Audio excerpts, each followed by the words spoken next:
The nanny approached the millionaire and told him not to leave his son with the stepmother.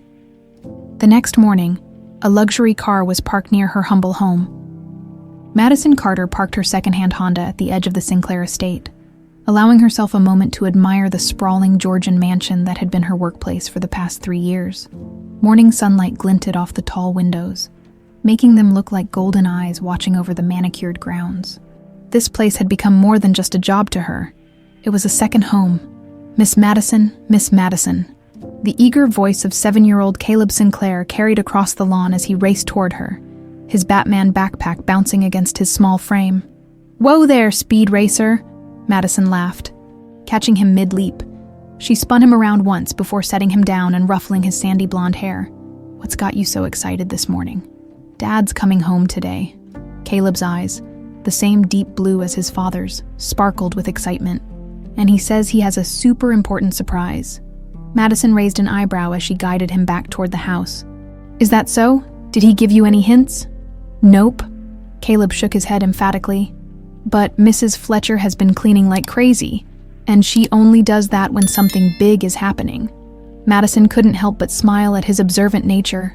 For a 7-year-old who had lost his mother at 4, Caleb possessed a remarkable emotional intelligence. Perhaps it was precisely because of that loss that he noticed the small details others missed. Inside, the mansion hummed with activity. Mrs. Fletcher, the housekeeper, directed a small army of cleaners with military precision, while Peterson, the groundskeeper, arranged fresh flower displays in the grand foyer. "Madison, there you are." Mrs. Fletcher bustled over, her silver hair pulled back in its usual tight bun. Mr. Sinclair called. "His flight landed early. He'll be here within the hour, and he's not alone." Madison's heart skipped a beat. "Not alone. That's all he said." The housekeeper lowered her voice. "But between you and me, he sounded different, almost happy." It had been a long time since anyone had described Robert Sinclair as happy. After his wife Elizabeth's death 3 years ago, the successful businessman had retreated into a shell of work and quiet grief, present for his son but emotionally distant from everyone else. "Caleb," Madison turned to the boy, who was bouncing on his heels with anticipation. "Why don't we go upstairs and make sure your room is tidy before your dad gets home?" The morning passed in a blur of activity. Madison helped Caleb straighten his extensive collection of dinosaur figures and space models, all while fielding his excited questions about what his father's surprise might be. A new puppy, a trip to Disney World, a space telescope. "What if it's a new mom?" Caleb suddenly asked, freezing with a T-Rex midair. Madison carefully kept her expression neutral. "What makes you think that? Tommy at school got a new mom last year after his real mom went to heaven." Caleb shrugged, his small shoulders rising and falling with forced casualness. "Dad's been alone a long time." Madison sat on the edge of his bed, patting the space beside her. When Caleb joined her, she draped an arm around his shoulders. "How would you feel about that if your dad found someone new?" Caleb's forehead wrinkled in thought. "I don't know. Would she like dinosaurs?" Madison laughed, giving him a squeeze. "The right one would." The sound of tires on gravel interrupted their conversation. Caleb's eyes widened, and he bolted to the window. "It's Dad." They made it downstairs, just as Robert Sinclair entered the foyer at 43. He cut an imposing figure, tall and broad-shouldered, with the confident bearing of a man accustomed to command. His tailored suit couldn't hide the slight shadows under his eyes, from constant international flights. But today, something was different. There was a lightness to him Madison hadn't seen before. And then she noticed the woman beside him. "Christine," Robert said, his hand at the small of her back. "This is my son, Caleb." She was stunning. Madison had to admit that much. Mid-30s, with glossy dark hair falling in perfect waves around a heart-shaped face. Her cream designer dress complemented her olive skin, and when she smiled, perfect white teeth flashed between ruby-red lips. "Hello, Caleb." Christine knelt, bringing herself to eye level with the suddenly shy boy. "Your father has told me so much about you. I've been looking forward to meeting you." Caleb glanced at Madison, who gave him an encouraging nod. "Hi," he said quietly, accepting Christine's outstretched hand. Madison didn't miss the way Christine's eyes flickered, just for a second, when Caleb didn't immediately warm to her, a flash of something annoyance, calculation. It was gone before Madison could name it. "And this is Madison, Caleb's nanny," Robert continued, finally acknowledging her presence. "We'd be lost without her." Christine turned, her smile perfectly in place. "The famous Madison. Robert says you're practically family." Madison extended her hand, feeling oddly formal. "It's nice to meet you." Christine's grip was cool and firm. Up close, Madison could see that her eyes weren't just brown. They were almost black, like polished obsidian, reflecting everything but revealing nothing of what lay beneath. "Everyone." Robert's voice pulled the attention back to him. "Christine and I have an announcement." He wrapped an arm around Christine's waist, looking younger than Madison had seen him in years. "We're engaged." The room erupted in congratulations. Mrs. Fletcher clapped her hands together in delight, and the other staff members offered warm wishes. Only Madison noticed that Caleb hadn't moved, his small face a mixture of confusion and uncertainty. "When's the wedding?" Mrs. Fletcher asked, already mentally reorganizing household schedules. 6 weeks from now," Christine answered before Robert could. "A small ceremony here on the grounds. Why wait when you found the right one?" She gazed up at Robert with adoration, her hand resting possessively on his chest. Later that night, after helping Caleb with his bedtime routine, Madison found herself lingering in his doorway. Moonlight spilled through his window, illuminating his sleeping form. "Is everything okay?" Robert's voice startled her. "Yes, just checking on him." Madison turned, finding her employer closer than she expected. "Congratulations again. Christine seems lovely." Robert's face softened. "Thank you. It was unexpected. We've only known each other 3 months. But when you know, you know." He glanced past her to his sleeping son. "How did he take it?" Madison chose her words carefully. "He's processing. It's a big change. Christine is wonderful with children. She used to work with a children's charity before switching to art dealing. They just need time to get to know each other." Madison nodded, but something tugged at her instincts. The same feeling she got when Caleb was about to run into the street, or when he was hiding a fever. A warning bell, faint but insistent. "Of course," she said instead. "Change takes time," as Robert bid her good night and walked away. Madison couldn't shake the memory of Christine's obsidian eyes, reflecting everything but revealing nothing of the shadows that might lurk within. The Sinclair estate transformed over the next 6 weeks, from a quiet refuge into a whirlwind of activity. Wedding planners, florists, and caterers swept through the mansion like a glittering hurricane. Madison found herself juggling her usual responsibilities with Caleb while navigating the subtle changes Christine's presence brought to the household. "Do you think she likes me?" Caleb asked one afternoon while Madison helped him with his math homework. It had been 3 weeks since Robert's announcement, and Christine had moved into the guest wing, temporarily until the wedding. Madison looked up from the multiplication worksheet. "Your future stepmom, of course she does." Caleb chewed on his pencil, a habit Madison was trying to break. "She smiles a lot, but it's different from your smile," he demonstrated, pulling his lips back in an exaggerated grimace that made Madison laugh. "Different people show their feelings in different ways," she explained. Though privately, she understood what Caleb meant. Christine's smiles never quite reached those obsidian eyes. "She changed my dinosaurs," Caleb blurted suddenly. Madison frowned. "What do you mean?" "I always keep my T-Rex guarding my bed and the Stegosaurus on my bookshelf, but yesterday they were all lined up on my window. She said they looked more aesthetic that way." He stumbled over the unfamiliar word before Madison could respond. Christine's voice floated through the doorway. "There you are. I've been looking everywhere." She glided into the study, a vision in pale blue silk. "Robert told me you're quite the artist, Caleb. I thought perhaps we could do some painting together before dinner." Madison noted how Christine directed her words to Caleb but kept her eyes on Madison, as if monitoring her reaction. "We're finishing his homework," Madison explained. "Another 15 minutes and he's all yours." "Oh, surely math can wait for inspiration," Christine laughed lightly. But there was steel beneath the velvet. "Robert said you could use more creative outlets, didn't he?" "Caleb?" The boy looked uncertainly between the two women. "Dad said that." "Of course, darling. Now come along." Christine extended her manicured hand, wiggling her fingers expectantly. Madison stepped in smoothly. "How about this? 10 more minutes to finish the worksheet. and then you can paint until dinner. That way, you're not worrying about homework while you're being creative." Christine's smile tightened fractionally. "Well, I suppose that makes sense." She turned to leave, then paused. "Oh, Madison, I've been meaning to talk to you. I'm thinking of rearranging some of the household schedules after the wedding. Nothing major, just adjustments." The implied warning lingered in the air long after Christine had left. The wedding day dawned clear and perfect, as if even the weather bent to Christine's will. Madison spent the morning helping Caleb into his miniature tuxedo, her heart aching at how grown up he looked. "You're going to do great," she assured him, fixing his crooked bow tie. As ring bearer, Caleb had been practicing his solemn walk for days, terrified of disappointing his father, or worse, his soon-to-be stepmother. "What if I trip?" he whispered, eyes wide with anxiety. "Christine said everything has to be perfect." Madison knelt, placing her hands on his shoulders. "Nobody's perfect, buddy. If you trip, you get back up and keep going. That's what matters." The ceremony unfolded on the back lawn, where white chairs faced an elegant floral arch overlooking the rolling Tennessee hills. Only 60 guests attended.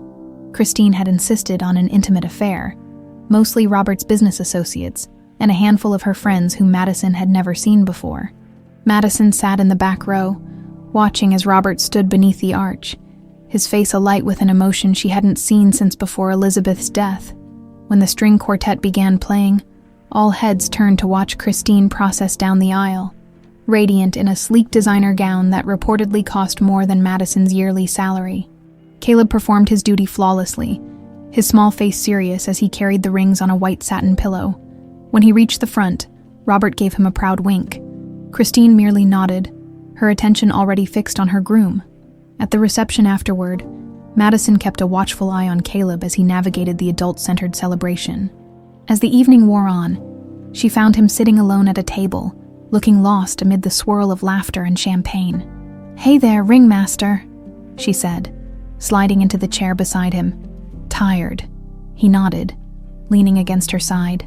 "Dad promised we'd have cake together, but he's been dancing with Christine forever. I'm sure he'll—" "Caleb." "Darling!" Christine appeared suddenly, her cheeks flushed from dancing. "There you are. Some of the guests are asking to meet you. Come along." Before Madison could intervene, Christine had whisked Caleb away, throwing a dismissive, "We've got this," over her shoulder. Later that night, after the guests had departed, and Caleb had finally fallen asleep, Madison found herself wandering the quiet gardens, processing the day's events. The sound of voices drifted through an open window. Robert and Christine in the master suite. "Don't think it's healthy, the amount of time he spends with her," Christine was saying, her tone concerned.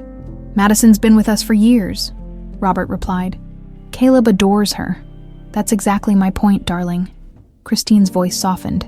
"He's becoming too dependent. I want to be a real mother to him. But how can I if she's always there, undermining my authority? She'd never do that. Not intentionally, perhaps, but children are impressionable. And now that we're married, shouldn't we be focusing on building our family? Just the three of us?" Madison backed away, her heart sinking. The changes began slowly at first. Christine reorganized Madison's schedule, reducing her hours with Caleb. New rules appeared. Caleb was to call Christine Mother, not by her first name. His bedtime routine, once a special time for stories with Madison, was now Christine's domain. Though more often than not, she cut the stories short or skipped them entirely. 3 weeks after the wedding, Madison noticed the shift in Caleb. The bubbly, talkative boy grew quieter, his exuberance dimming like a light being gradually turned down. He picked at his food and startled at loud noises. When Madison tried to draw him out, he'd glance anxiously over his shoulder as if afraid of being overheard. One night, unable to sleep, Madison went to check on him.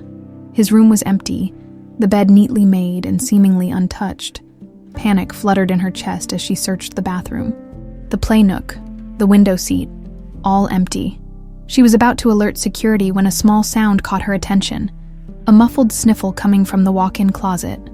Heart pounding, Madison eased the door open. Caleb was huddled in the far corner, knees drawn to his chest, his dinosaur pajamas damp with sweat. When he saw Madison, his face crumpled. "Buddy, what's wrong? Why are you hiding in here?" She knelt beside him, alarmed at how badly he was trembling. "I had a bad dream," he whispered, "about monsters in the shadows." Madison reached for him, but he flinched away, something he'd never done before. "Caleb, you can tell me if something's—" The overhead light suddenly blazed on. Christine stood in the doorway, her silk robe belted tightly around her waist, her face a mask of concern. "What's going on here?" she demanded. Her gaze swept from Madison to Caleb and back again. "Why is my son hiding in a closet in the middle of the night? My son." The claim of ownership hung in the air. "He had a nightmare," Madison explained, rising to her feet. "I was just checking on him." Christine's eyes narrowed. "At 2 a.m? How did you even know he was awake?" "I was doing a routine check." "In his closet," Christine cut her off, voice sharp. She softened as she turned to Caleb. "Darling, did Miss Carter frighten you?" Caleb's eyes widened. He looked between the two women, paralyzed by the tension. "Of course not," Madison said firmly. "Caleb, tell Christine what happened." But Caleb remained silent, his gaze fixed on the floor.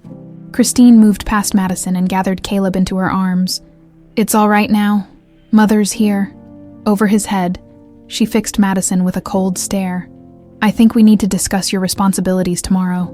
Clearly, something isn't working." As Christine led Caleb away, he glanced back at Madison. His eyes filled with something that chilled her to the bone. It wasn't just fear, it was warning. Madison couldn't sleep that night. She paced her small suite at the far end of the east wing, replaying the closet incident in her mind. Caleb's frightened eyes haunted her. Something was wrong. She felt it in her bones, but she couldn't put her finger on exactly what. The next morning, Christine summoned Madison to the sunroom. Robert had already left for an early meeting, leaving his wife to handle what she called domestic matters. "I've been thinking about our arrangement," Christine began, stirring honey into her tea. She wore a silk lounging outfit that probably cost more than Madison's monthly rent. "Caleb is at a delicate age. Structure is important." Madison nodded cautiously. "I agree." "Good." Christine's smile didn't reach her eyes. "From now on, I'll handle bedtime routines. You'll finish at 6 each evening with weekends off." Madison's stomach dropped. "But Mr. Sinclair specifically asked me to maintain consistency in Caleb's routine after his mother died. The therapist said that was before." Christine cut in smoothly. "Robert and I discussed it, and we feel this new arrangement will help Caleb adjust to our family unit better." She checked her diamond-encrusted watch. "Well, I have a charity luncheon. Caleb's in the playroom, 6 o'clock. Madison." After Christine left, Madison found Caleb listlessly pushing a toy car across the carpet. "Hey, buddy," she said, settling beside him. "Want to go for a nature walk? The weather's perfect." His face brightened momentarily, then fell. "Mother says I should stay inside today. She thinks I'm getting too much sun." Madison frowned. "Since when do you worry about too much sun?" Caleb shrugged, a gesture that looked wrong on his small frame. Too adult, too resigned. "Mother knows best. That's what Dad says." For the next week, Madison documented every change in Caleb's behavior in a small notebook she kept in her purse, the way he checked doorways before entering rooms, how he'd stopped singing in the shower, the nervous twitch in his fingers when Christine's heels clicked down the hallway. "Does Christine ever—" Madison paused, choosing her words carefully. They were building a Lego spaceship, one of Caleb's favorite activities. "Does she ever make you feel scared?" Caleb's hands froze over a blue brick. "I'm not supposed to talk about Mother like that." "Like what?" "She says complaining is for babies." He lowered his voice to a whisper. "And babies don't get to keep their special toys." A chill ran through Madison.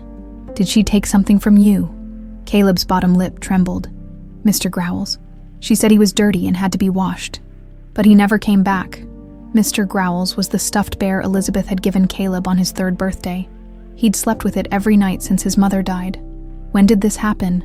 "After I told her I didn't want to call her Mother." A single tear slid down his cheek. "I miss Mr. Growls."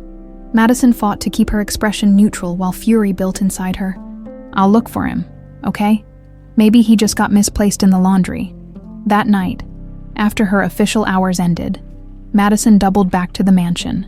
Using the staff entrance key she still possessed, she slipped inside and made her way to the master suite. knowing Christine and Robert would be at a business dinner until late. The bedroom was immaculate, too perfect, like a hotel room rather than a lived-in space. Madison searched carefully, making sure to leave everything exactly as she found it. In Christine's closet, among rows of designer clothes, she discovered a locked Prada handbag tucked on the highest shelf, with no way to open it without leaving evidence. Madison reluctantly abandoned the search. She was closing the closet door when she heard voices in the hallway. Panicking, she ducked behind the heavy drapes by the window. "I don't care what it costs," Christine was saying, her voice closer now. "Just make sure it's ready when I need it." "These things take time," replied a male voice Madison didn't recognize. "Creating new identities isn't as simple as it used to be. You have 2 weeks. After that, we move to the next phase." Madison held her breath as they entered the bedroom. "What about the kid?" the man asked. "What about him?" Christine's tone was dismissive.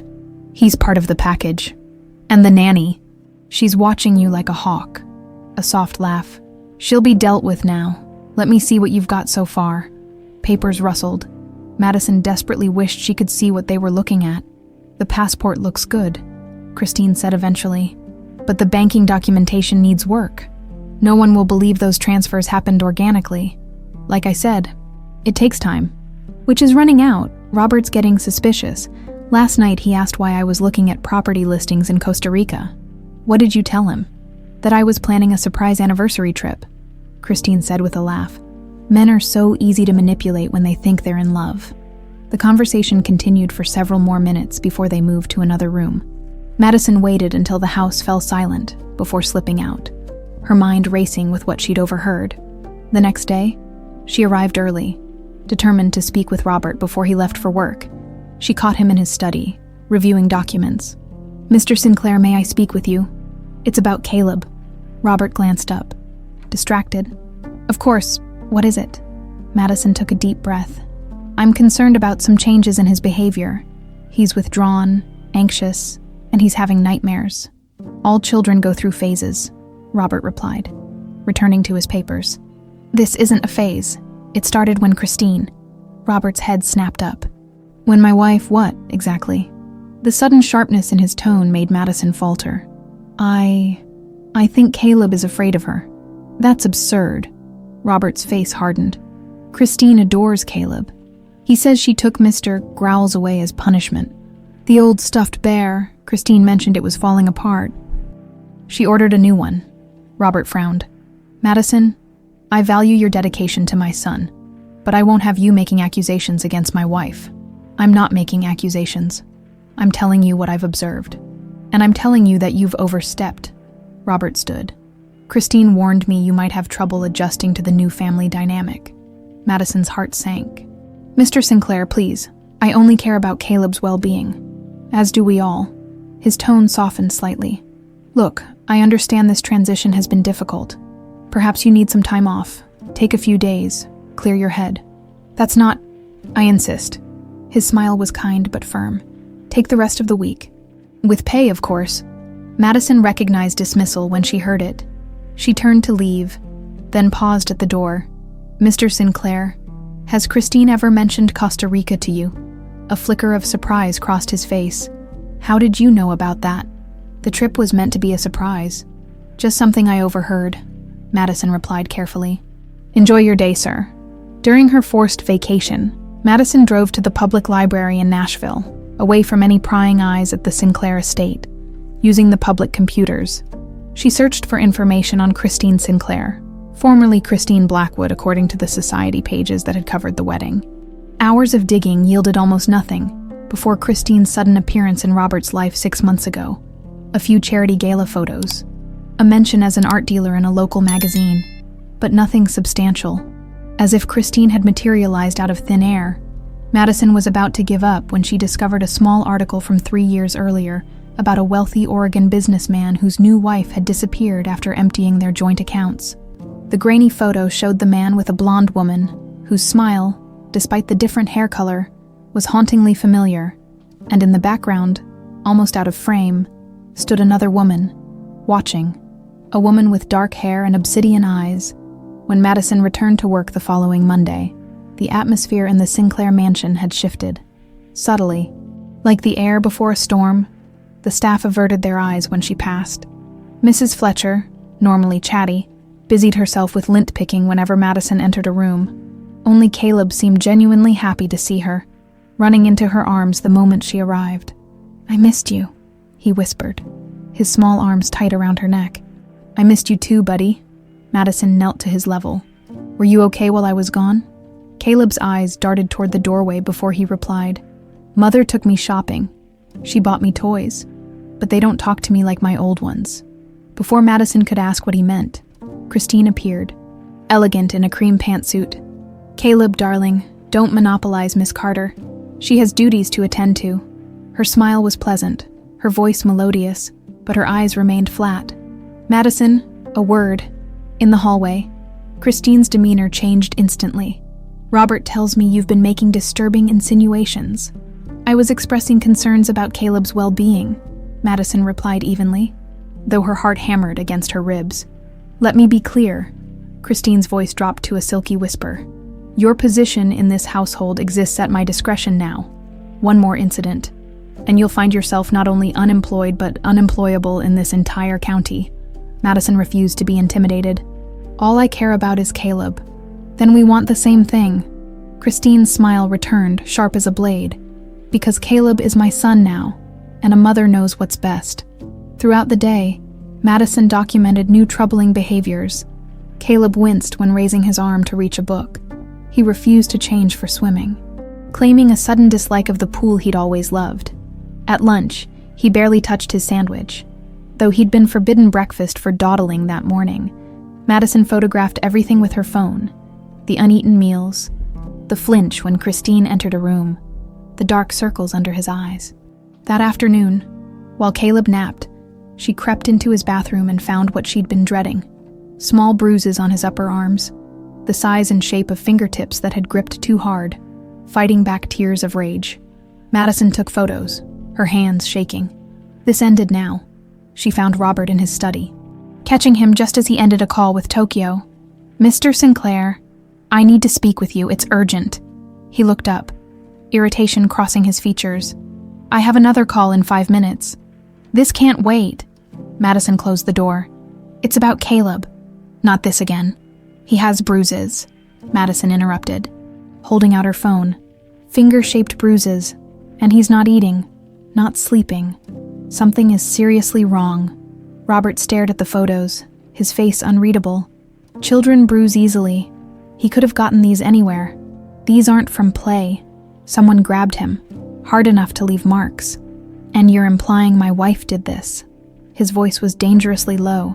"I'm asking you to look at the evidence in front of you." Madison pushed on, desperate to make him understand. Caleb was a happy, well-adjusted child before Christine came into his life. Now he's afraid of his own shadow. He hides in closets. He's terrified of disappointing her.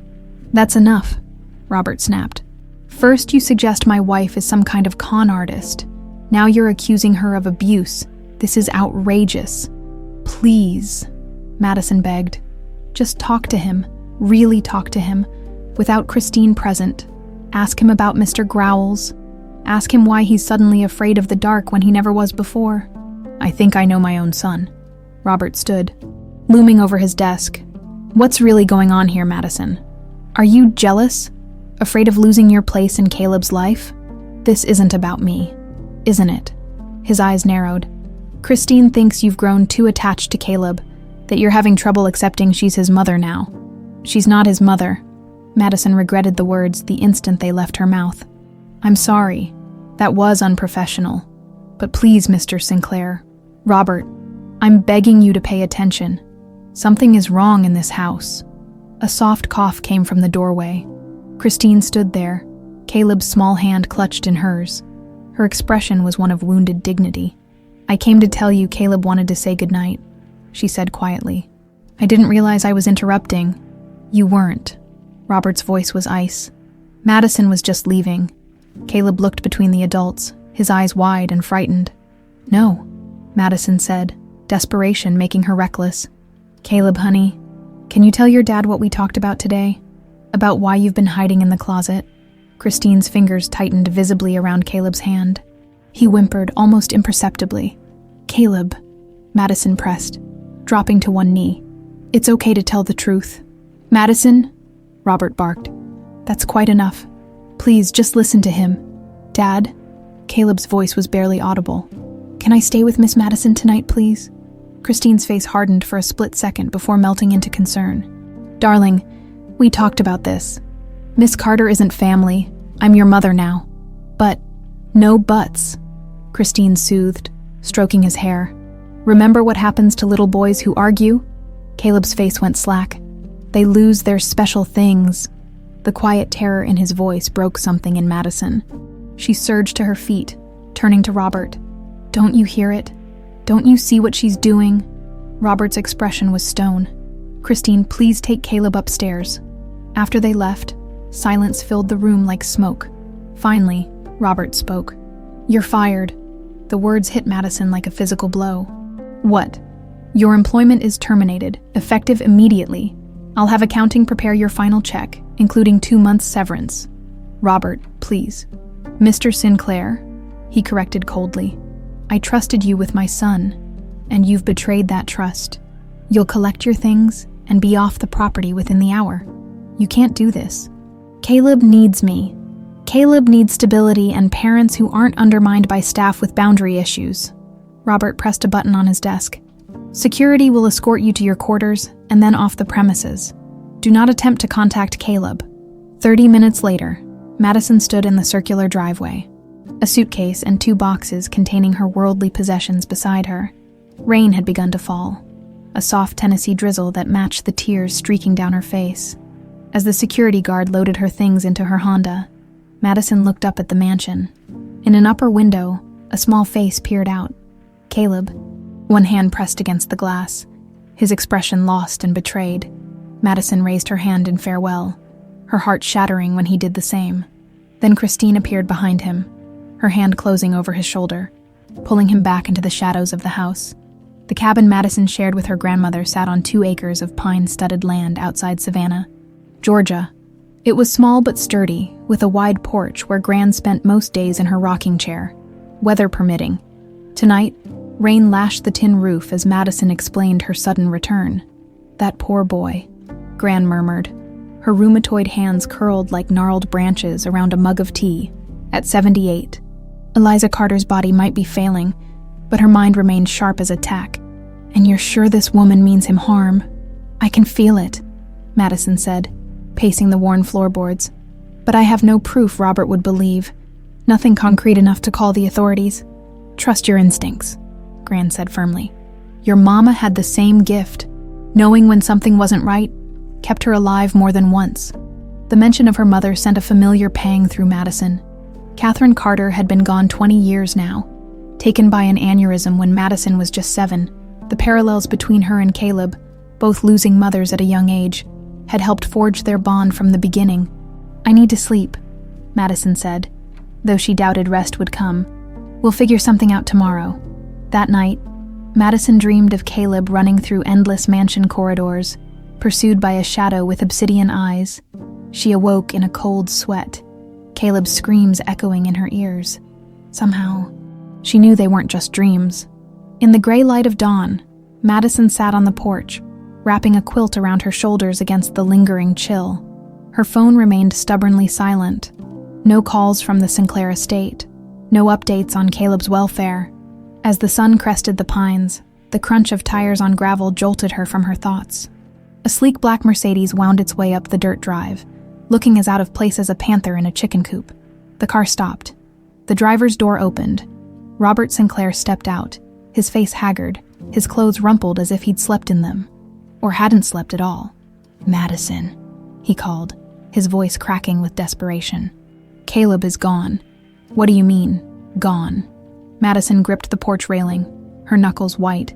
The early morning mist swirled around Robert as he stood in her driveway, looking lost in a way that powerful men never should. "I went to check on him this morning." Robert's voice was hollow. His bed was empty. "We've searched the entire estate. The security cameras. They were disabled sometime after midnight." And Christine, a flicker of something, doubt perhaps, crossed Robert's face. "She's organizing the search from the house. She wanted to be there in case he returns.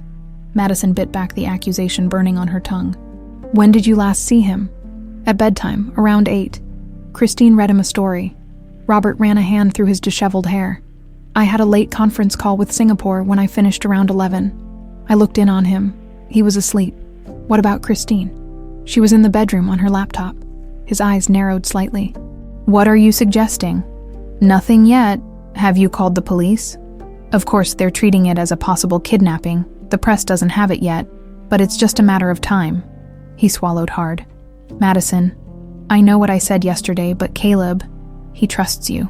There was a drawing on his bed. He reached into his jacket and pulled out a folded paper. The crayon drawing showed 3 figures: a small boy with yellow hair, a tall man in a suit, and a woman with brown hair. The woman was surrounded by red scribbles that looked disturbingly like blood. He drew this right after you left, Robert said quietly. I found it when I was looking for clues. I think it's you. Madison studied the crude drawing. Why come to me? You made it clear you think I'm delusional. Because every instinct I have as a father is screaming that something's wrong. His voice broke. And because when Caleb is scared, he doesn't call for me or for Christine. He calls for you, inside the cabin. Gran's voice called out weakly.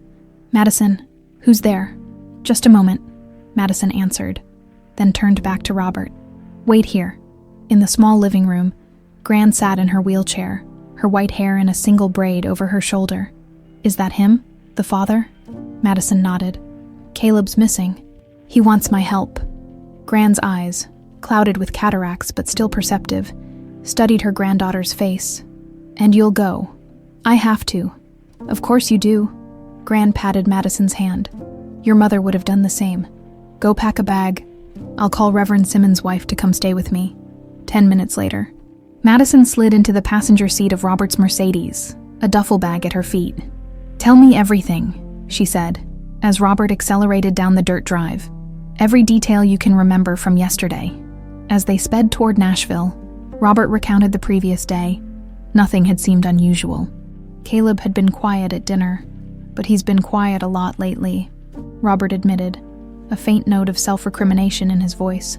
Was there anything on the security cameras before they went offline? Nothing unusual. Christine checked on him around 10, then nothing until 2:14 a.m. when the system went dark. Madison frowned. What was Christine doing checking on him that late? She said he'd been having nightmares. Robert's knuckles whitened on the steering wheel. Look, I know you have suspicions about my wife, but she's devastated by this. She's the one who called the police immediately. Of course, Madison murmured, filing away this information. How did the cameras go down? The security company says it looks like someone cut the power to that wing, then to the backup system.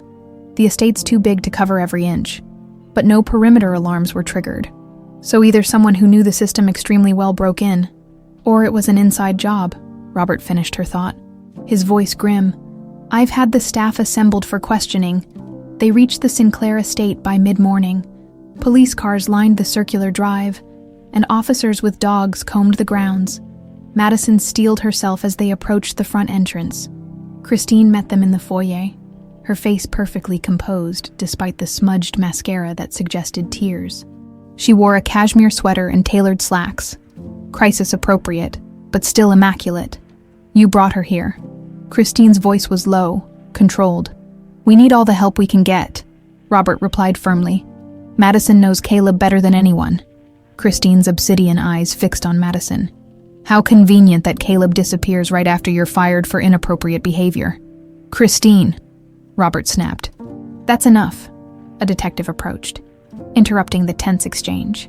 Mr. Sinclair, we need to see Caleb's room again. As Robert led the detective upstairs, Christine stepped closer to Madison. I don't know what game you're playing, she whispered, but if anything happens to my son because of you, I'll destroy you. Madison met her gaze steadily. I'm only here for Caleb, as am I. Remember that. The police interview process was exhausting. Madison answered the same questions repeatedly. When did she last see Caleb? Did he seem afraid? Had she noticed anyone suspicious around the estate? She carefully avoided mentioning her suspicions about Christine, knowing without evidence she would only appear vindictive. By late afternoon, the police had found nothing. No signs of forced entry. No fingerprints that didn't belong. No footprints in the soft earth beneath Caleb's window. It was as if the boy had simply vanished. "I need to see his room," Madison told Robert, when the latest officer finally left them alone. "Already been over with a fine-tooth comb," he said wearily. "Not by me." Robert hesitated, then nodded. "Follow me." Caleb's bedroom was unnaturally tidy for a 7-year-old boy. The dinosaurs were arranged in perfect rows on the windowsill. More aesthetic that way, Madison remembered with a chill. The books were alphabetized. Even the crayon box had the colors arranged in perfect spectrum order. "This is Christine's doing," Madison said quietly. "Caleb was never this organized." "She likes order," Robert replied absently. Madison moved methodically through the room, checking under the bed, in the closet. Behind curtains in the adjoining bathroom, she examined the medicine cabinet and the small linen closet. "What are you looking for?" Robert asked, leaning against the doorframe. "I'm not sure yet." Madison's gaze fell on the toy chest. She lifted the lid, finding more perfectly arranged toys, none of which were Caleb's favorites. "Where are his special toys? The T-Rex with the missing arm, the spaceship we built together?" Robert frowned. "I don't know. Christine mentioned something about donating old toys, without asking you." Madison couldn't keep the edge from her voice. "She was trying to help," Robert said defensively, but uncertainty flickered in his eyes. Madison continued her search. Finally kneeling by the bed, she ran her hand between the mattress and box spring, finding nothing until she reached the far corner. Something crinkled under her fingers. She pulled out a folded piece of paper. It was another drawing. This one showing a stick figure child and a woman with dark hair. They stood beside what looked like a boat. At the bottom, in Caleb's wobbly handwriting, were the words, "Bad place." "What is this?" Robert took the drawing, his face paling. "A boat. I don't understand." Before Madison could respond, a commotion erupted downstairs. They hurried to the main floor, where Mrs. Fletcher was speaking frantically to the detective in charge. "I just remembered," the housekeeper was saying. "Yesterday, before Miss Carter left, I saw Mrs. Sinclair packing a large suitcase. She said she was donating old clothes to charity." But what?" the detective prompted. It seemed odd, because these weren't old clothes, and she put it in her car herself, which she never does. She always has the staff carry heavy items. All eyes turned to Christine, who stood at the foot of the grand staircase, her expression unreadable. "It was a donation," she said smoothly. "For the women's shelter downtown. I do it every month." "We'll need to check that," the detective said. "Which shelter, Mrs. Sinclair?" A slight hesitation. "Horizon House on Belmont." Madison caught Robert's eye. In the 3 years she'd worked at the mansion, she'd never heard Christine mention this regular charity work. "I'd like to see Mrs. Sinclair's office," Madison said quietly to Robert. "She doesn't have one. She uses the guest suite." Christine overheard. "Why would you need to see my private space?" "In case Caleb left something there," Madison replied evenly. "He might have been trying to tell you something." "Ridiculous. Caleb isn't allowed in my rooms without permission." The slip was subtle but damning. "My rooms, not our rooms." Robert's face hardened. "Show us, Christine, now." The guest suite was as perfect as the rest of Christine's domain. Not a pillow out of place. Not a speck of dust in sight. The only personal touch was a laptop on the writing desk. "Satisfied?" Christine asked coldly. Madison glanced at the closed bathroom door. "What about in there?" "This is an invasion of privacy," Christine protested. Robert pushed past her and opened the bathroom door. Nothing seemed amiss until Madison noticed the wastebasket. Among the tissues and cotton pads was a crumpled boarding pass. Charleston, South Carolina, dated yesterday. Charleston. Robert snatched up the boarding pass. She was in Charleston yesterday. His voice was controlled but trembling with barely contained fury. Christine's composure slipped for just a moment before she recovered. "It was a day trip for the art gallery I'm consulting with, while our son was here without telling me." Robert's face reddened. "Explain this, Christine, now." The detective cleared his throat. "Mrs. Sinclair, we'll need to verify your whereabouts yesterday. What time was your flight? Which gallery did you visit?" Madison watched Christine's eyes dart between them, calculating. "This is absurd. You can't seriously think I had anything to do with Caleb's disappearance. Her voice broke perfectly on cue, tears welling. He's my son. Mrs. Sinclair, the detective pressed. The boarding pass. I flew to Charleston for a private showing at the Westman Gallery. My return flight was at 6 p.m. I was home by 8. Ask the driver who picked me up from the airport. The detective made notes. We'll check that, ma'am.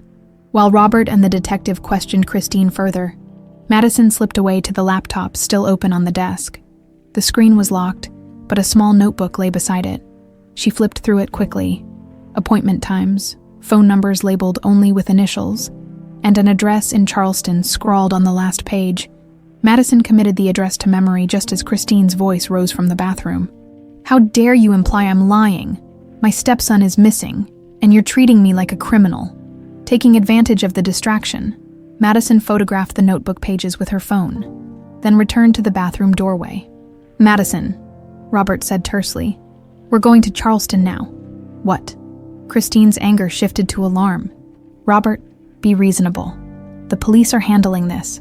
You need to stay here in case... In case what? He challenged. In case Caleb comes home, or in case whoever took him makes contact. Which is it, Christine? Both, of course. She reached for him, but he stepped back. Robert, please, you're upset. Please. We all are, the detective intervened. Mr. Sinclair, I understand your distress, but Mrs. Carter has no official standing in this investigation. If you have information pertinent to your son's disappearance, I need to know immediately. Robert hesitated, his gaze moving from Christine to Madison, then back to the detective.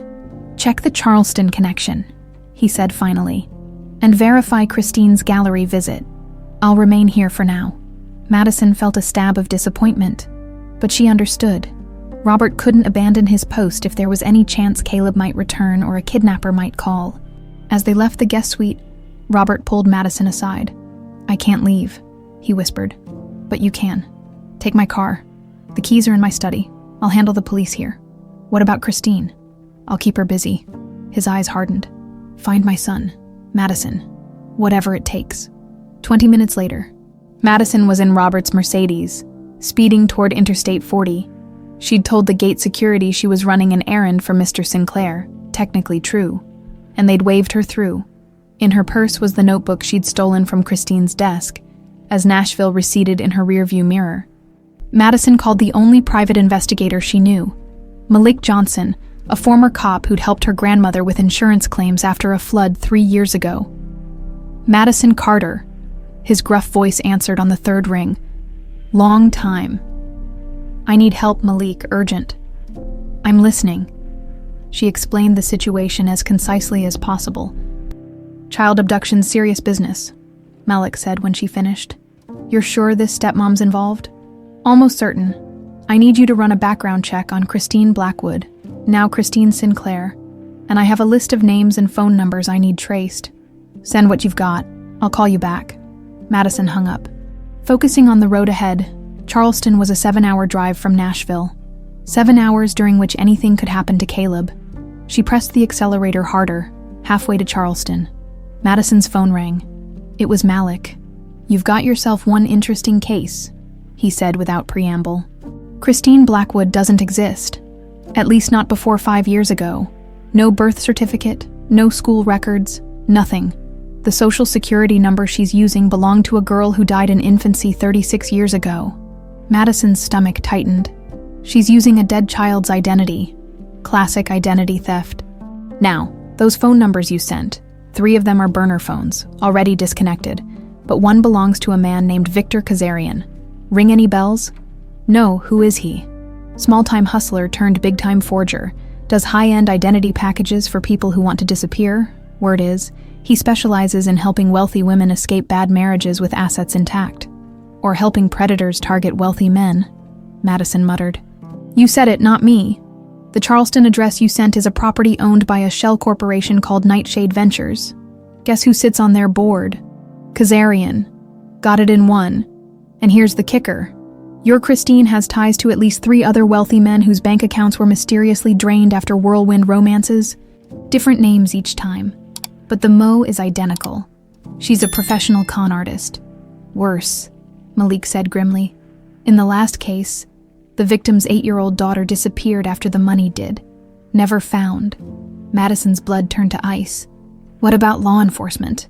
Are they onto her? They suspect, but can't prove. This woman's good.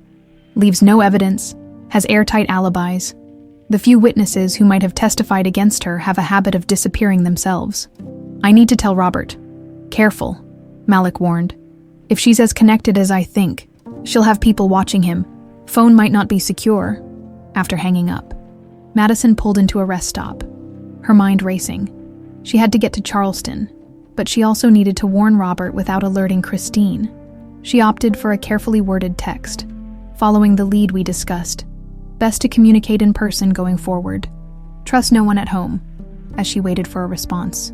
Madison rifled through the notebook again, looking for anything she might have missed. Among the scrawled notes and numbers, one entry caught her eye. EM, final transfer 51, Portland office. EM. The initials niggled at her memory. Where had she seen them before? Her phone buzzed with Robert's reply. Understood. Detective confirming gallery alibi false. C agitated. Be careful. So Christine had lied about the gallery visit.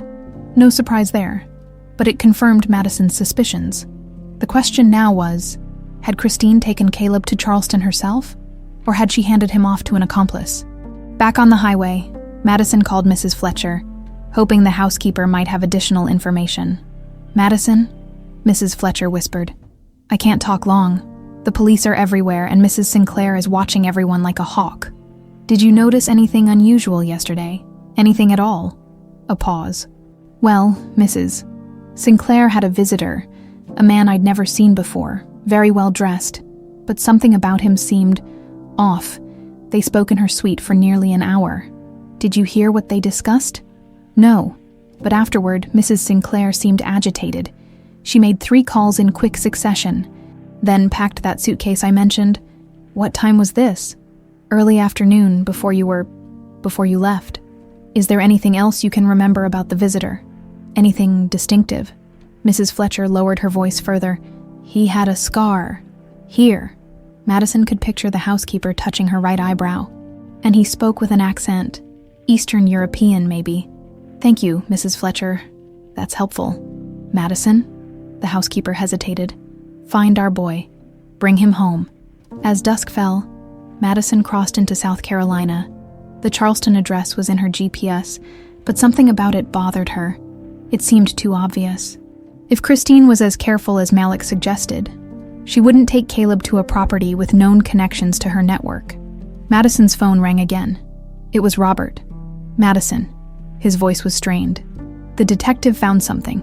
That boarding pass. It wasn't just to Charleston. It was a connecting flight. Christine had a second leg booked to Costa Rica. One way, for today, for 2 passengers. She was planning to take Caleb. Yes, and there's more. I checked our accounts. Over the past month, she's transferred nearly $12 million to offshore holdings. The detective says it's the same pattern she's used before. With other men, Madison's grip tightened on the steering wheel. She's done this before, and got away with it. Apparently, Robert's voice cracked. How could I have been so blind? So stupid. She's a professional, Robert. It's what she does. Find him, Madison. Please. The raw desperation in his voice was painful to hear. The police are setting up surveillance at the Charleston address, but they think it's probably a decoy. After they hung up, Madison pulled over again, overwhelmed. She was racing toward an address that was likely a trap or a dead end. Meanwhile, Caleb could be anywhere, scared, alone, possibly hurt. Something else was nagging at her. The initials EMM. Where had she seen them? Then it hit her. Elizabeth Montgomery, Caleb's mother's maiden name, the Portland office. Elizabeth had been from Portland originally. Madison remembered Caleb mentioning it once, proud that his mother had grown up in the same city as his favorite author. Was it possible? Could Christine's con have begun even before Elizabeth's death? The thought was too horrible to contemplate. As she approached the outskirts of Charleston, Madison made a decision. Instead of heading directly to the Nightshade property, she would make a detour. There was one place in Charleston she needed to visit first. a place that might hold answers to questions she hadn't even thought to ask. Her mother's house, the old Charleston neighborhood of Charleston Village, stood in stark contrast to the Sinclair estate. Here, historic homes nestled close together beneath ancient oaks draped with Spanish moss, their wrought iron gates and weathered shutters telling stories of generations past. Madison slowed the Mercedes to a crawl, feeling distinctly out of place in Robert's luxury vehicle. She hadn't been to her mother's childhood home since the funeral 20 years ago, but the address remained etched in her memory. 47 Smith Street, a narrow 3-story colonial with peeling blue paint and a small garden overgrown with jasmine. The house had remained in the family after her mother's death, rented out for years until Madison's 18th birthday, when it legally became hers. She'd never had the heart to sell it. Though she rarely visited, the property management company kept it maintained, finding new tenants when old ones moved on. Now, as she parked across the street, Madison noticed the "For Rent" sign in the front yard. The place was temporarily vacant, a stroke of luck she desperately needed, using the key she'd kept on her key ring all these years. Madison let herself in. The air inside was stale, heavy with the scent of old wood and disuse. Sheets covered the furniture, ghostly shapes in the fading twilight. Madison moved through the downstairs rooms, flipping light switches that illuminated empty spaces where her childhood memories struggled to take form. Her mother had grown up in this house, had brought Madison here for holidays with grandparents long since passed. Somewhere within these walls lay the connection Madison sensed but couldn't yet define. She climbed the creaking stairs to the second floor, where her mother's bedroom had been. The room stood empty, save for built-in bookshelves and an antique writing desk that had been deemed too cumbersome to move. Madison ran her fingers along the wooden surface, remembering her mother sitting here, writing in her journal. The journal. Madison dropped to her knees, examining the desk. It was a beautiful piece, cherry wood with intricate carvings and, if she remembered correctly, a hidden compartment her grandfather had built into it. She pressed the carved rosette on the right panel, holding her breath. With a soft click, a small drawer slid out from beneath the desktop, empty except for a thick manila envelope, yellowed with age. Inside was a bundle of letters tied with a faded blue ribbon, and a small leather-bound journal. Madison's heart pounded as she unwrapped the packet. The top letter was addressed to her mother, Catherine Carter, in a strong, masculine hand. She recognized immediately Robert's handwriting with trembling fingers. Madison unfolded the first letter. Dated 26 years ago, my dearest Catherine. I can't stop thinking about you. These 2 weeks in Charleston have been the most alive I've felt in years. I know we agreed it was just a summer thing, but I find myself wondering if there could be more. My business brings me to the South often enough that we could try to make something real of this. Tell me you'll at least consider it, all my love. Robert Madison sank to the floor. Stunned, she read letter after letter, the story unfolding like a novel she couldn't put down. Robert and her mother had met when he was in Charleston on business, a passionate summer affair that continued through letters and occasional visits for nearly a year. Then she found the letter that changed everything. Catherine, I've reread your letter a dozen times trying to understand. You say you need space, that we're moving too fast after everything we've shared. This feels like more than cold feet. Is there someone else? Have I misunderstood what we meant to each other? Please, at least give me the chance to see you, to talk this through in person. I'm not giving up on us. Robert. The next letter was tear-stained, the ink blurred in places. Catherine, your silence is answer enough. I won't bother you again. I wish you well, truly. Whatever made you change your mind. I hope it brings you happiness. Robert Madison turned to the journal, flipping through pages of her mother's neat handwriting until an entry caught her eye. May 7, 1998. The test was positive. I'm pregnant. Mom and Dad are furious. All their plans for my law career crushed by one careless night with Robert. They're insisting I end it, or at the very least, give the baby up for adoption. But I can't. This child is a part of me, a part of him. Dad says I'm throwing my life away for a man who'll never commit, who'll resent being trapped by a baby. Maybe he's right. Maybe I should let Robert go. Let him build his empire without the burden of an unplanned family. He has such dreams, such ambition. A baby would only hold him back. I won't tell him. It's better this way. Madison's vision blurred with tears as the truth crystallized with devastating clarity. She read on. finding the final pieces of a puzzle she'd never known existed. December 15th, 1998. She's perfect. My beautiful Madison Elizabeth. 7 pounds, 3 ounces of pure magic. The nurse asked about her father for the birth certificate. I said unknown. The biggest lie I've ever told. I look at her tiny face and see him. His eyes, his chin. Someday she might ask, and I don't know what I'll tell her. That her father is a good man who never knew about her. That my parents forced me to choose between him and her. That I was too proud, too afraid to tell him the truth. For now, it's just us. Me and my daughter against the world. Madison closed the journal, her hands shaking violently. Robert Sinclair wasn't just Caleb's father. He was hers, too. The shock hit her in waves. Every memory of the past 3 years rearranged itself into a new pattern. Her instant connection with Caleb, the strange familiarity she'd felt with Robert from their first meeting, even her visceral dislike of Christine. It hadn't just been protective instinct. It had been blood, recognizing blood. Madison's phone rang, jolting her back to the present. Robert. Madison. His voice was urgent. Any progress? She opened her mouth, the truth poised on her tongue. But this wasn't the time. Not with Caleb still missing, not over the phone. I'm at my mother's old house in Charleston, she said instead, her voice surprisingly steady. I think there might be a connection between Christine and my mother. What kind of connection? I'm still putting it together. Not a lie, but not the whole truth either. Robert, did you ever spend time in Charleston? Before Elizabeth? A pause. Yes, actually. Business trips in my 20s. Why? Just trying to establish a timeline. Did you know anyone named Catherine Carter? The silence that followed was deafening.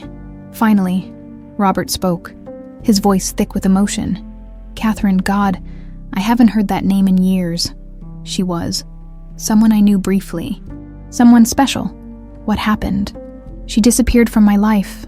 No explanation. The pain still evident after all these years. Madison, what does this have to do with Caleb? Madison took a deep breath. Everything's connected, Robert. I need you to trust me a little longer. After hanging up, Madison gathered the letters and journal, placing them carefully in her bag. Her entire world had shifted on its axis, but she couldn't afford to be paralyzed by the revelation. Caleb, her brother, needed her. She was about to leave when something caught her eye. A small photo had fallen from the bundle of letters, showing a young Catherine with another woman, their arms around each other in front of a hospital. Madison recognized her mother instantly, but the other woman was a stranger, until she flipped the photo over and read the inscription. Catherine and Elaine, Charleston Memorial, 1997. Elaine, E.M., the same initials from Christine's notebook. Madison stared at the photo, trying to place why the woman looked familiar. Then it hit her. The eyes, not quite as dark as Christine's obsidian ones, but similar enough that they could be sisters. Madison's phone rang again. This time it was Malik. I've got something, he said without preamble. Christine Sinclair's real name is Vanessa Moretti. She has a sister, Elaine Moretti, who worked as a nurse at Charleston Memorial until 1998, when she was fired for stealing pharmaceuticals. Did Elaine ever work with a Catherine Carter? Let me check. Keyboard clicks sounded over the line. Yes, they were on the same floor, maternal fetal medicine. Wait, Carter, is that a relation of yours? My mother, Madison said softly. I think Christine, Vanessa, targeted Robert because of a grudge against my mother. A grudge that's lasted 25 years. That's one hell of a long game. It gets worse, Madison said. Robert is my father, which means Caleb is my half-brother. Malik let out a low whistle. This just turned into a soap opera. I need to get to that Nightshade property. Can you send me everything you have on Elaine Moretti? Current whereabouts, known associates, anything. On it? And Madison. Watch your back. These Moretti sisters sound like the type to hold serious grudges. As Madison left her mother's house, the pieces aligned with terrible clarity.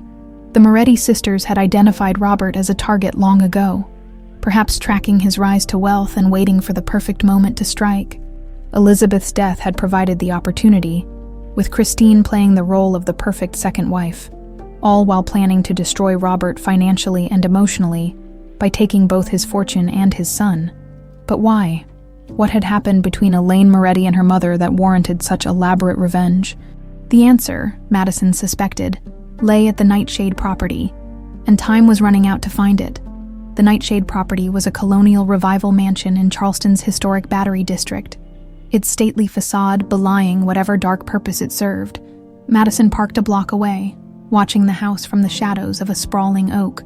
Unlike the Sinclair estate with its obvious security, this place appeared ordinary. Deceptively so. Malik's information had painted a disturbing picture.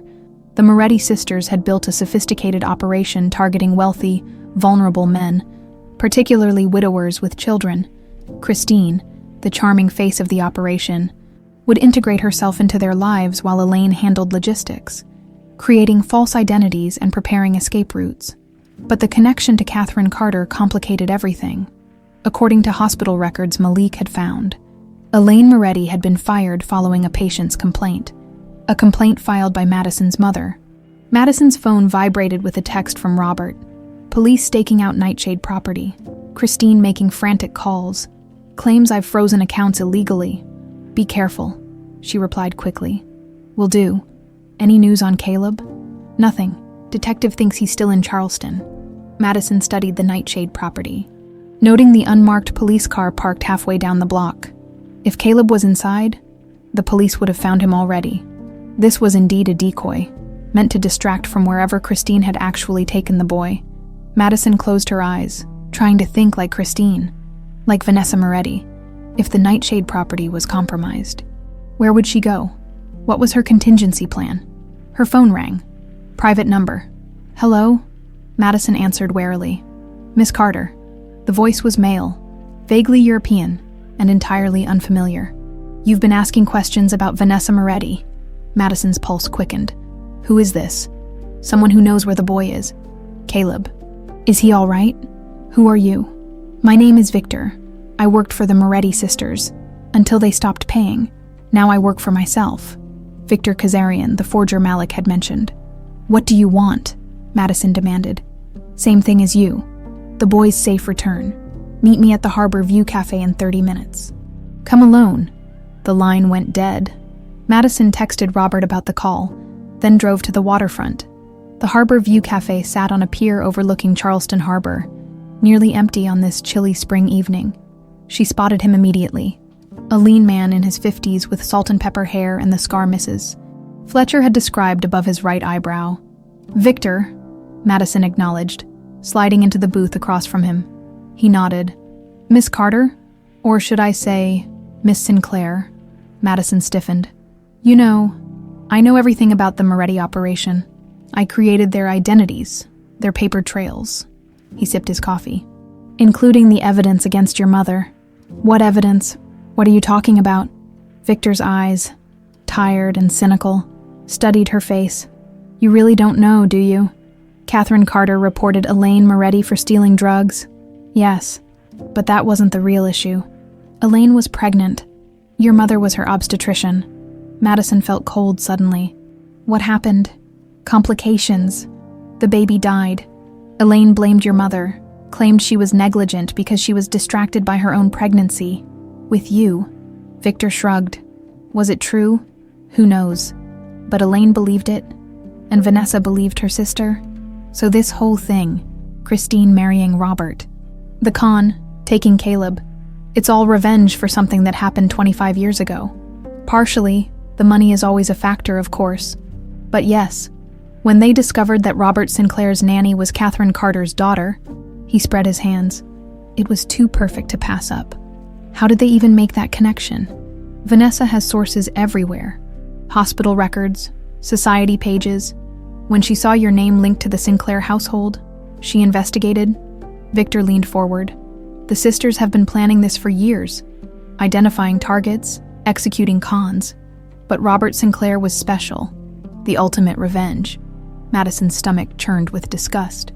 Where is Caleb? Is he safe? For now, Elaine has him at a boathouse on Sullivan's Island.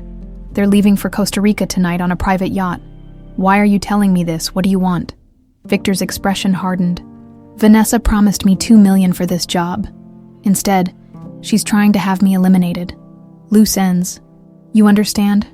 I want safe passage out of the country and half what she owes me. I can't authorize that kind of money, Madison said carefully. Your father can. Victor slid a piece of paper across the table. These are the account details. $1 million transferred within the hour. In exchange, you get the boy's exact location.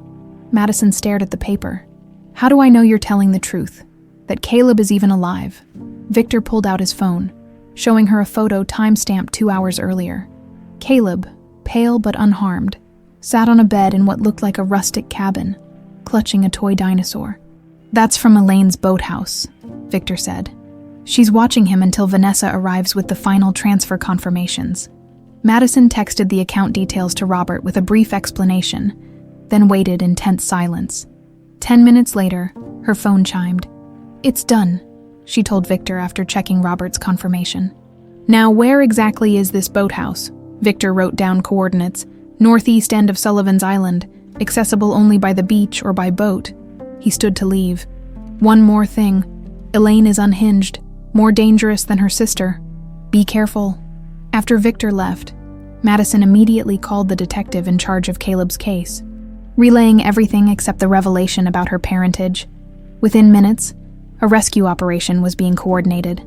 We need to move fast but carefully, the detective told her. If they spook, they might harm the boy or flee with him. I'm going, Madison insisted. Caleb knows me. He'll be frightened without a familiar face.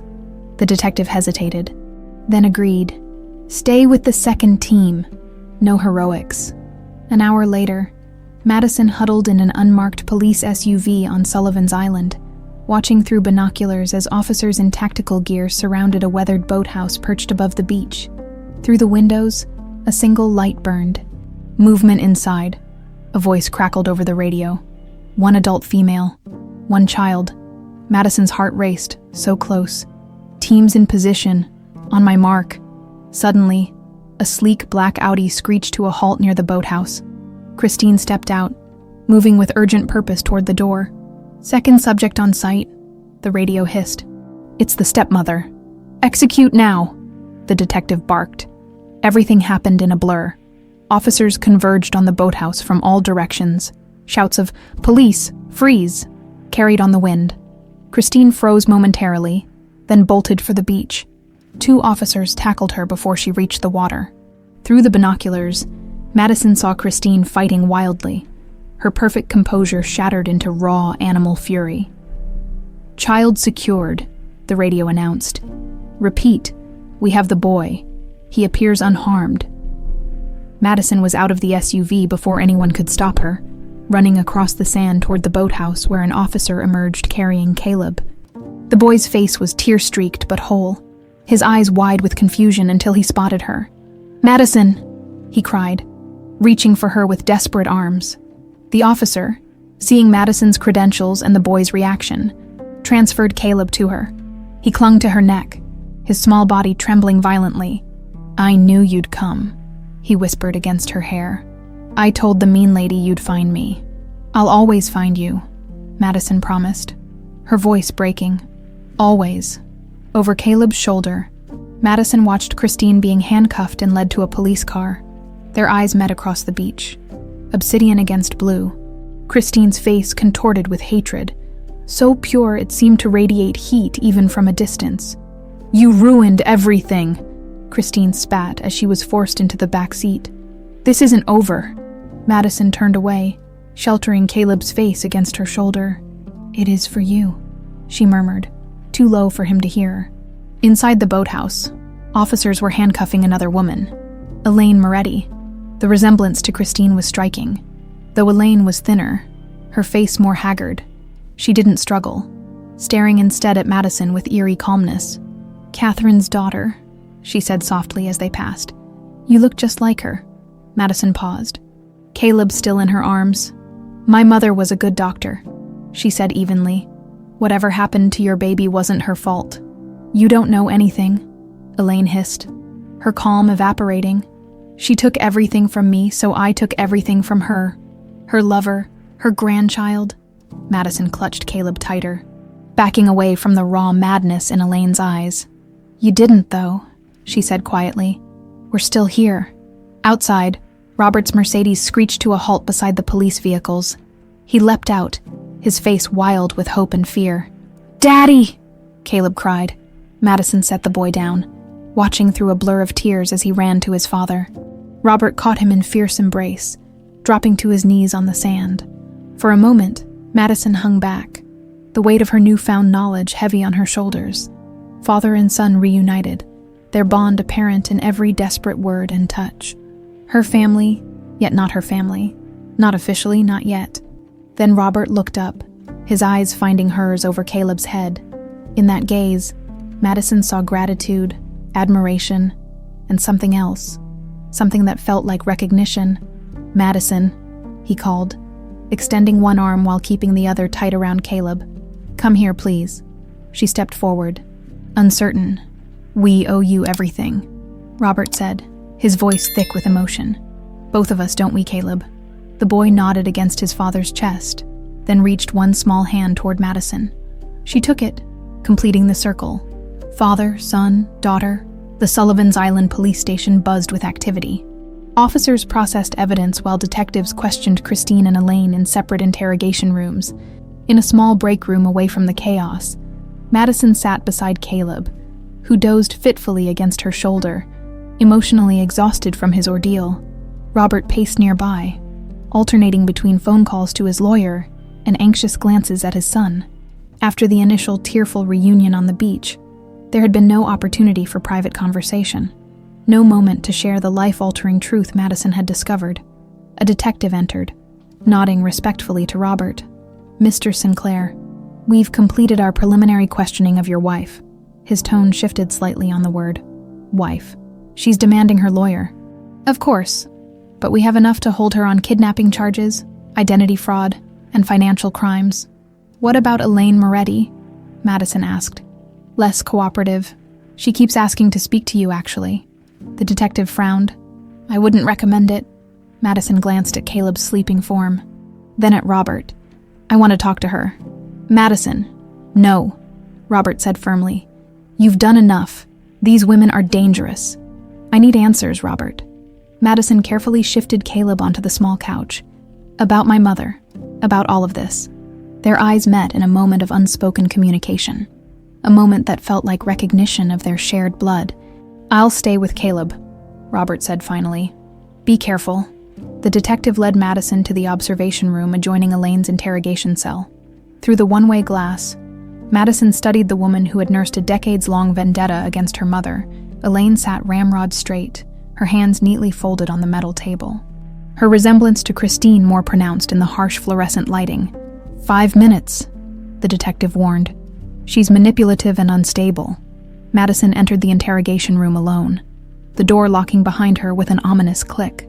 Elaine looked up, a smile spreading across her face that didn't reach her eyes.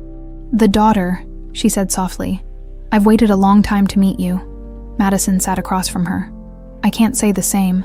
Elaine tilted her head, studying Madison with unnerving intensity. You have her eyes, Catherine's eyes.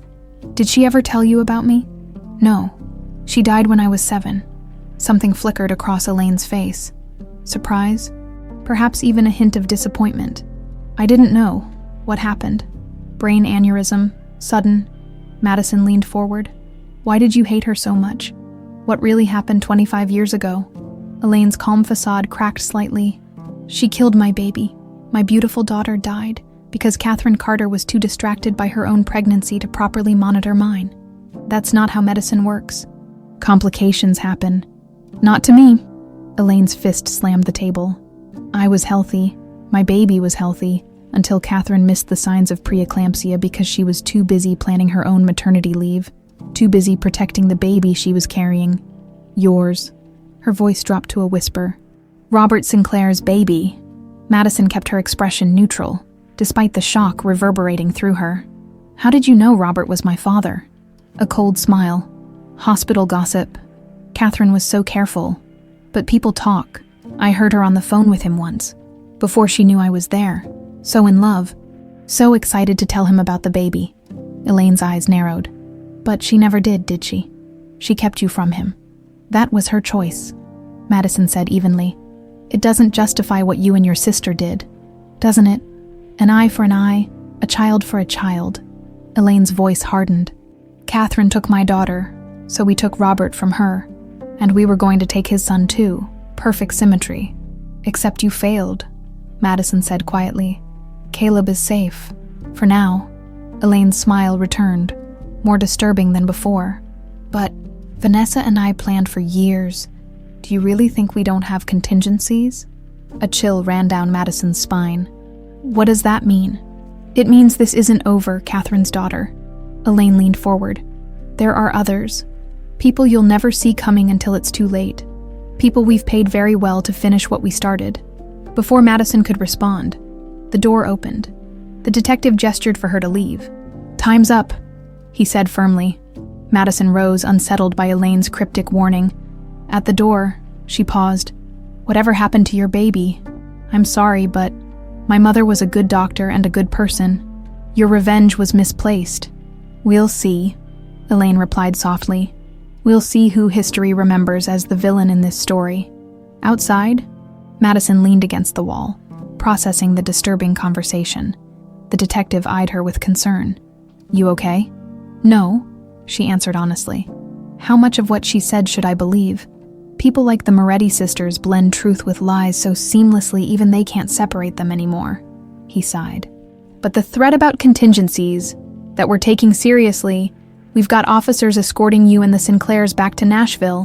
When Madison returned to the break room, she found Robert sitting beside the still sleeping Caleb, his expression troubled. What did she say? He asked. A lot of delusional ranting about my mother, and a threat about having other people in place to continue their plan. Robert scrubbed a hand over his face. The detective mentioned that they're arranging protection for us. Robert, there's something I need to tell you. Madison took a deep breath. Something I found in my mother's house. A commotion in the hallway interrupted her. The detective burst in, his expression urgent. We need to move you now. Christine Moretti has escaped custody. What? How? Robert demanded, immediately gathering Caleb into his arms. During transfer to the county jail, her transport was ambushed, 1 officer down, 2 assailants. The detective was already ushering them toward the rear exit. We have a safe house ready. Let's go. The next hour passed in a blur of police escorts and tense silence. They were driven to a small marina where a police boat waited to take them to an undisclosed location. As they boarded, Madison noticed a sleek yacht moored at the far end of the dock. Detective, she said quietly, pointing. Isn't that the boat Victor mentioned? The one they were planning to escape on? He nodded grimly. We've had it under surveillance since your tip, no movement so far.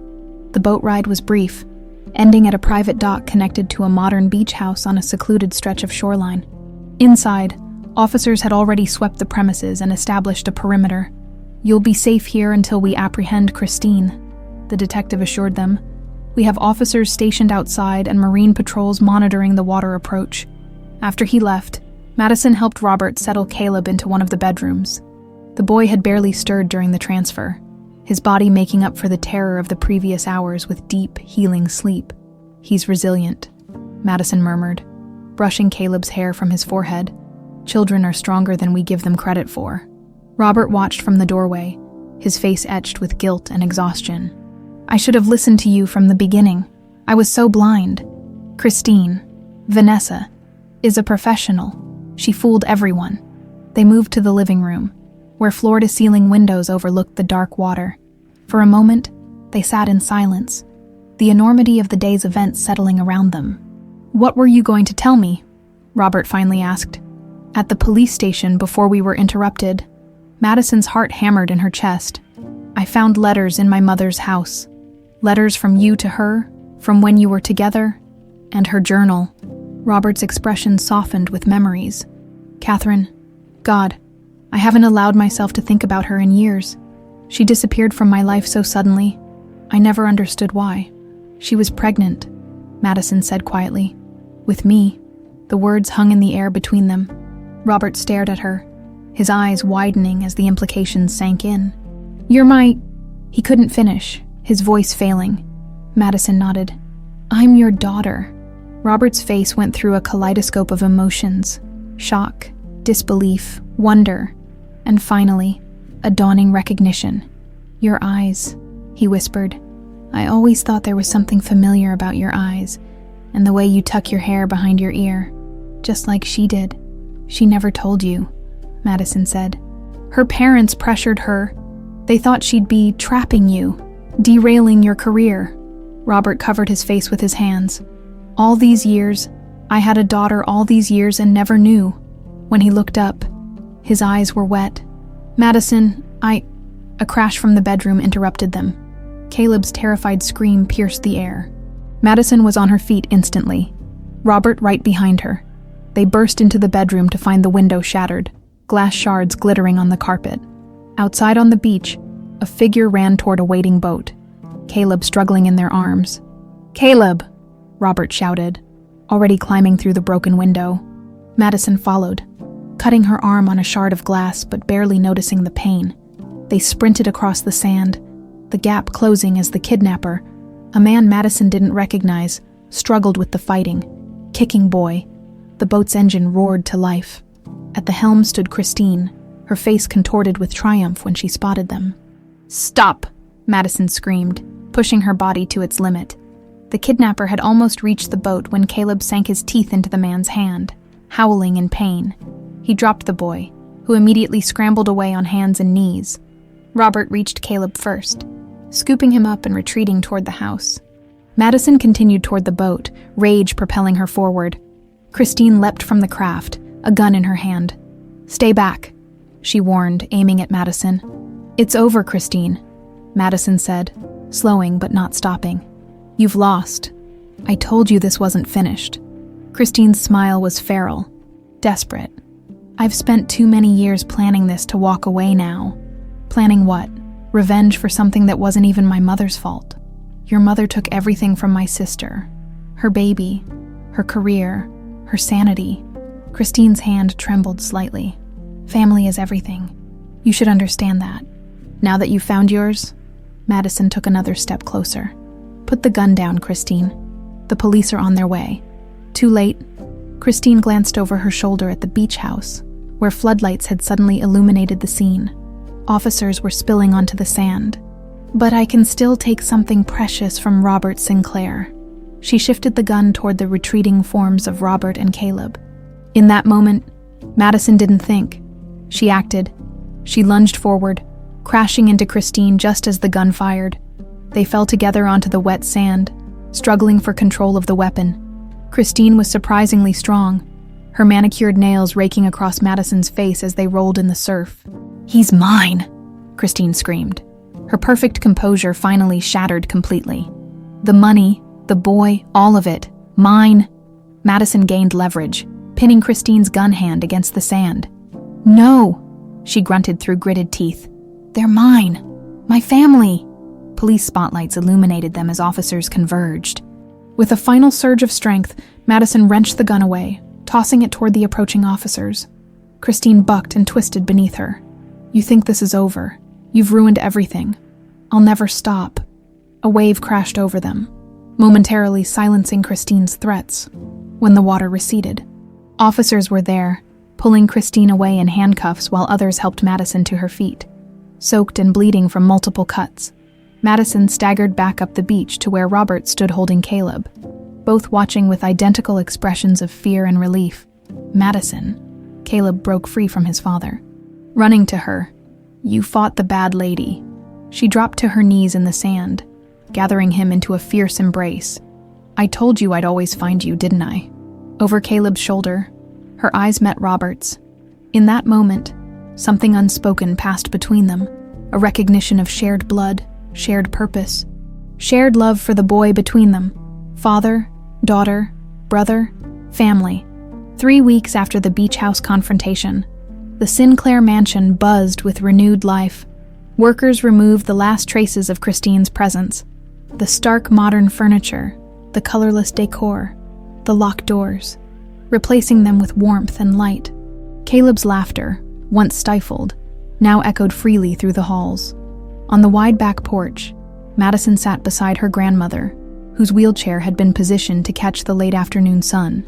Gran's arthritic hands rested on a colorful quilt spread across her lap, a housewarming gift for their new accommodations in the mansion's east wing. "It's a fine house," Gran conceded, gazing across the rolling Tennessee hills, "though I do miss my porch swing." "Robert said we could install one here," Madison reminded her. Gran chuckled. "That man would move mountains to please you now that he knows." She patted Madison's hand. "How is the boy doing?" Madison glanced through the French doors to where Caleb sat at the kitchen island, tongue caught between his teeth in concentration as he drew. "Better. The nightmares are less frequent. The therapist says he's processing everything remarkably well." "And Robert," Madison sighed, following her grandmother's gaze to the tall figure walking the perimeter of the grounds, phone pressed to his ear. Even from a distance, the tension in his shoulders was visible. Still blaming himself, still fighting to secure Christine's conviction. The legal proceedings against Christine and Elaine Moretti had dominated headlines for weeks. Robert had thrown his considerable resources behind the prosecution, determined to ensure the sisters spent decades behind bars. The evidence was damning. False identities, financial fraud, kidnapping, attempted murder. Yet the sisters had resources of their own, and powerful connections. The battle promised to be long and ugly. "And how are you, sweet girl?" Gran's perceptive eyes studied Madison's face. "Finding out your father is one of the richest men in Tennessee isn't a small thing." Before Madison could answer, Caleb burst through the doors, clutching a drawing.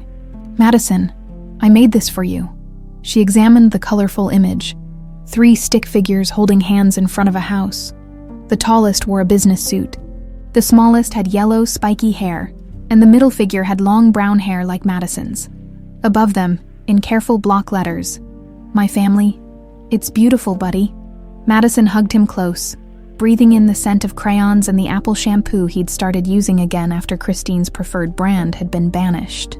"Is that us?" He nodded against her shoulder. "You, me, and Dad. Dad said I should put you in the picture now because you're my sister. Is that okay?" Madison's throat tightened. "Of course it's okay. I'm so happy to be your sister." "Half-sister," Caleb corrected solemnly. Dad explained about having different moms, but the same dad. "It's like my friend Tommy, who has a half-brother in college." "That's right." Madison smiled at his matter-of-fact acceptance. "We're half-siblings, but whole family." Caleb considered this, then nodded approval. "I'm going to show Dad my picture." As he ran toward Robert, Madison watched the man she'd known for 3 years, her employer, her charge's father, now her own father, turn from his phone call and kneel to receive Caleb's gift. The tenderness in his face as he studied the drawing made her heart ache. "He's a good man," Gran observed quietly. "Foolish sometimes, like all men, but good at his core." Madison nodded. "He is." Their relationship remained tentative, fragile. The revelation of their biological connection had been overshadowed by Christine's arrest, Caleb's recovery, and the legal storm that followed. They'd had little time for the private conversations such a discovery warranted. Madison watched Robert pocket his phone and take Caleb's hand. Together, they walked back toward the porch, 2 dark heads tilted toward each other in conversation. So alike. The same determined set of the jaw, the same thoughtful pause before speaking. "Ladies," Robert greeted them, his smile warming as it fell on Madison. "How are we enjoying the afternoon?" "It's a fine day," Gran replied, "though I was just telling Madison I miss my porch swing." "Consider it done." Robert made a note in his phone. "We'll have one installed by tomorrow." "Oh, don't fuss," Gran protested, though her eyes twinkled. "I'm just an old woman who likes to complain." "Well, this old woman deserves the best porch swing money can buy," Robert insisted. To Caleb, he added, "How about you take Great-Gran inside for some lemonade? I'd like to speak with Madison for a moment." Once they were alone, Robert settled into the chair beside Madison's. For a while, they sat in companionable silence, watching the sun begin its descent behind the hills. "I spoke with Victor Kazarian's attorney today," Robert finally said. "He's agreed to testify against the Moretti sisters in exchange for immunity." "That's good news." "Yes, his testimony should ensure they never see freedom again." Robert's expression darkened. "To think I brought that woman into our home, into Caleb's life." "Christine fooled everyone," Madison said gently, "including me at first. Not for long you saw through her." Robert turned to face her fully. I keep thinking about what might have happened if you hadn't been here. If Catherine hadn't." His voice trailed off, the mention of Madison's mother still a tender subject between them. Madison gathered her courage. "If my mother had told you about me, things would have been different for all of us," she acknowledged. "But she made the choice she thought was right at the time." "I wish I'd known," Robert said quietly. "I wish I'd had the chance to watch you grow up." "Me too," Madison admitted. "But we can't change the past. We can only decide what to do with the present." Robert nodded, then reached into his jacket pocket. "I have something for you." He handed her a thick envelope. "The deed to the Charleston house, transferred to your name, and something else I thought you should have." Madison opened the envelope, finding legal documents for the house, and beneath them, a small velvet box. Inside lay a delicate silver locket. "It was my mother's," Robert explained. "She gave it to me before she died. Said I should give it to my daughter someday. I kept it all these years, even after Elizabeth and I had Caleb. Somehow I never felt right giving it to anyone else." Madison lifted the locket with trembling fingers.